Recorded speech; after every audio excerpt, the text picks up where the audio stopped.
सिर्फ अगर दिखेंगे आपको तो बूढ़े मस्जिदों में कुरान पढ़ते मिलेंगे, तहज्जुद में बूढ़े मिलेंगे, फजर में बूढ़े मिलेंगे, बहुत कम तादाद में लोग जवानी में कुरान पढ़ते हैं। ओ खुदा के वास्ते कुरान के आदी हो जाओ। अल्लाह ने कुरान को अजमतों वाला बनाया है, बरकतों वाला बनाया है। अगर आप कुरान के आदी हो जाएंगे, बेटियां भी कुरान पढ़ेंगी, बाप भी कुरान पढ़ेगा, आने वाली नस्लों में फिर कोई डांसर पैदा नहीं होगा, फिर कोई शराबी नहीं होगा, फिर कोई जारी नहीं होगा, फिर कोई अय्याशो मक्कार नहीं होगा। तुम कुरान के आदी बन जाओ, खुदा तुम्हारी आने वाली नस्लों को मुस्तफा का आशिक बना डालेगा। लेकिन ये कब होगा? जब मैं और आप कुरान के आदी बनेंगे, कुरान के आदी बनेंगे। पढ़ता ही नहीं, पढ़ता ही नहीं, मुसीबत आ गई। जब पैसे खत्म हो जाएंगे तो उधार मांग लेगा, लेकिन कुरान नहीं पढ़ेगा।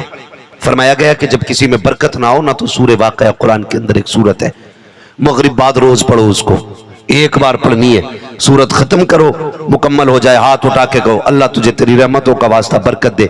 फरमाया गया अल्लाह इतनी रोजी देगा कि तुमसे संभाली नहीं जाएगी, इतने रास्ते खुल जाएंगे। लेकिन आदत नहीं रही। देखे तो सही, फर्क पड़ता है। माँ बाप नेक होते हैं तो औलाद कैसी होती है।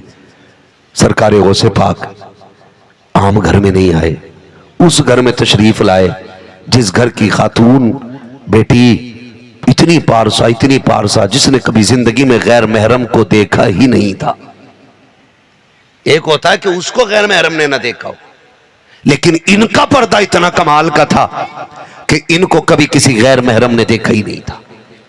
और बाप सारे ही जानते हैं, हजरत अबू साले जंगी दोस्त रहमतुल्लाह ताला अलैह जंगल में थे, रोजे से थे, सेब खा लिया, दरिया में बह रहा था।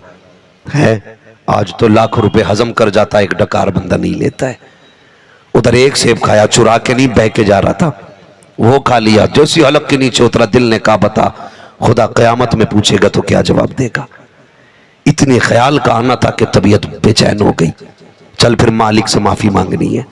माफी मांगने के लिए कहाँ आए हैं? माफी मांगने के लिए हजरत अब्दुल्ला सुमई की बारगाह में आए। वहां जब पहुंचे जाकर के शर्तें लगी, बात तय हो गई, आपने शर्तें पूरी की। फिर आपका निकाह जिस खातून से हुआ, वो खातून इतनी अजमत और बरकत वाली, अल्लाह ने उसी की गोद में अब्दुल कादिर जिलानी को पैदा फरमाया था। किसको पैदा फरमाया? सरकार गौसे पाक। सरकार गौसे पाक तशरीफ लाए। मैं आपसे अर्ज करना चाहता हूं, खुदारा लुक्मे हलाल करें, लुक्मे हलाल करें। मैं दुआ करता हूं उन नौजवानों के लिए जो परदेश काट रहे हैं अपने लोगों के लिए, जो वतन से बेवतन रहते हैं अपने लोगों के लिए, जो बहन बेटियों की जरूरतें पूरी करने के लिए बरसों बरस परदेश काट देते ताकि घर की इज्जत भी सलामत रहे, घर की जरूरतें भी पूरी हो जाए। बड़ी बात होती है अपनों के लिए कुर्बानी देना। अपने लिए तो दुनिया जी लेती है, मजा तो तब है जब किसी दूसरे के लिए जिंदगी कुर्बान की जाए, दूसरों के लिए जिंदगी कुर्बान की जाए। ये सबसे बड़ी बात होती है।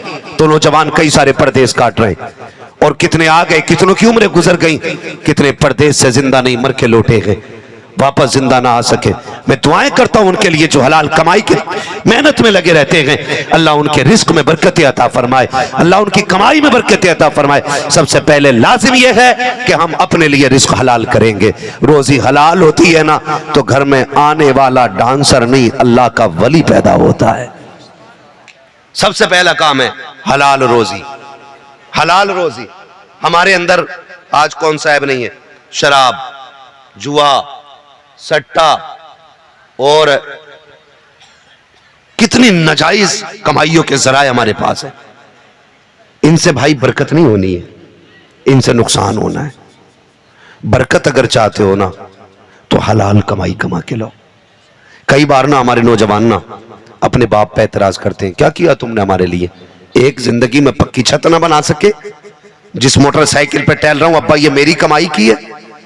हाँ कह रहा है ये जो गाड़ी मुंबई से लेके आया हूं ये मेरे कमाई की है। तुमने पूरी जिंदगी साइकिल के अलावा कुछ भी नहीं कमाया आज तक। एक साइकिल है वो भी गल गई है।